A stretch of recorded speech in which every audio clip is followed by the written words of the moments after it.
అధ్యక్ష అసెంబ్లీ సమావేశాలలో రైతు రుణమాఫీ డ్వాక్రా రుణమాఫీ కన్నా మోర్ ఇంపార్టెంట్ సబ్జెక్ట్ ఏదీ లేదు అధ్యక్ష. అటువంటి ఇంపార్టెంట్ సబ్జెక్ట్ మీద అదే ఇంపార్టెంట్ సబ్జెక్ట్ మీద 10వ తారీఖున మేము 344 ఇచ్చాం అధ్యక్ష. చర్చ ఖచ్చితంగా జరగాలని బీఎస్సీలో చెప్పాం. 344 ఇచ్చాం. 10వ తారీఖున ఇచ్చిన రుజువు అధ్యక్ష. మేము సభలో లేనప్పుడు మీరు ముఖ్యమంత్రి గారు ప్రకటన ఇచ్చేస్తాడు అనే అబద్ధాలతో మీరంతగా మీరే దాన్ని మాట్లాడేస్తారు. అడిగి అయిపోయింది అంతేనా? రైతులు ఎట్లా పోయినా పర్వాలేదా? డ్వాక్రా అక్క చెల్లెమ్మలు ఎట్లా పోయినా పర్వాలేదా? ఇదేనా మనం నేర్చుకోవాల్సింది? అసెంబ్లీని 5 కోట్ల మంది జనాదులు చూస్తా ఉన్నారు. మనం మెసేజ్ పెట్టాలి. నీకు నిజంగానే చిత్తశుద్ధి ఉంటే నిజంగానే మీకు చిత్తశుద్ధి ఉంటే అసెంబ్లీ అయిపోవస్తా ఉంది.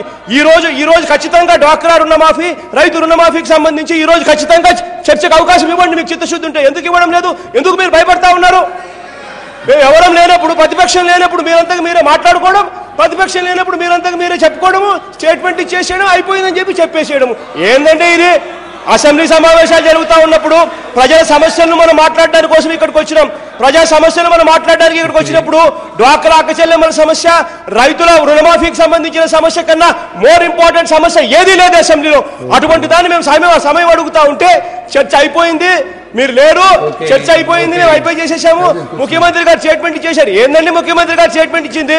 ఆయన ఎంత కేటాయింపులు చేస్తున్నారో తెలుసా మీకు? వడ్డీలకు సరిపోవడం లేదు ఆయన చేసిన కేటాయింపులు, వడ్డీలకు సరిపోవడం లేదు సార్ ఆయన చేసిన కేటాయింపులు. రైతులు ఆత్మహత్యలు చేసుకుంటా ఉన్నారు సార్, రైతులు ఆత్మహత్యలు చేసుకుంటా ఉన్నారు. రైతులు బ్యాంకు గడపలు దక్కలేని పరిస్థితి, రైతులకు ఇవాళ క్రాప్ ఇన్సూరెన్స్ రాని పరిస్థితి సార్. రైతులది డ్వాక్రా అక్క చెల్లెమ్మల పరిస్థితి ఇంకా దారుణంగా ఉంది. ఒకసారి కనికరం చూపించండి. ఎక్కడ అధ్యక్ష 23,000 కోట్లు? నోరు తెరిస్తే అబద్ధాలు అధ్యక్ష. మొట్టమొదటి 2014-15 సంవత్సరానికి సంబంధించి మీరు ఇచ్చింది 4,600 కోట్లు. ఆనాడు 87,000 కోట్ల రైతు రుణాలున్నాయి. మీరు ఇచ్చిన డబ్బు వడ్డీలకు సరిపోలేదు. ఇవాళ తడిసి మోపుడై 99,555 కోట్లు అయింది. మీరు ఈ సంవత్సరం ఇచ్చింది 2,100 కోట్లు.